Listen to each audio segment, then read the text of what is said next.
Hi, dear learners. The topic for discussion today is based on the dark-field microscopy. The video lecture is for the learners who belong from first year BSc microbiology course, the basic course. So before we begin, let us see the learning objectives for this particular session. When you speak about the concept of dark-field microscopy, what the topic is all about and what all we would be learning in this video. So the learning objectives is, the first one is to describe the concept of a dark field, what is actually meant by a dark field. And the second learning objective is to elaborate on the principle and working of a dark field microscope. Now, before going on into the details and things which are concerned with microscopy, when we speak about a dark field microscope, it means that the field which you will observe from the top lens, which is called as the ocular or the eyepiece, the field will look like a night sky.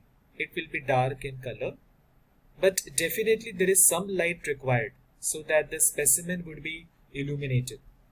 So the basic principle says that the living unstained cells and the organisms, they can be observed, and this could be possible by changing the way in which the light source is used and how it will impinge on the cell specimen.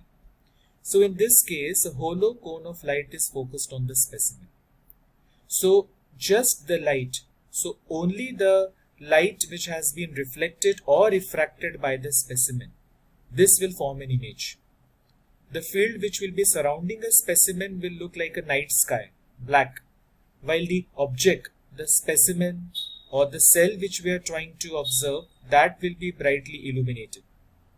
So there is a possibility to observe the considerable internal structure, and this could be observed by using variety of cells from larger eukaryotic system also. One of the practical application for this could be in the case of medical microbiology, where it could be used to observe and identify the bacteria Treponema pallidum, which is a causative agent of syphilis. It's a sexually transmitted disease. Basically, this Treponema pallidum is a spirochete, so spiral in appearance, and with the help of this technique of dark field microscope, we can observe. So moving on further, if you see this diagram, there are two parts, part A and part B. Part A, in that the simplest way to convert this bright field to a dark field is to use a stop or a stop of the particular lens system, and this could be used.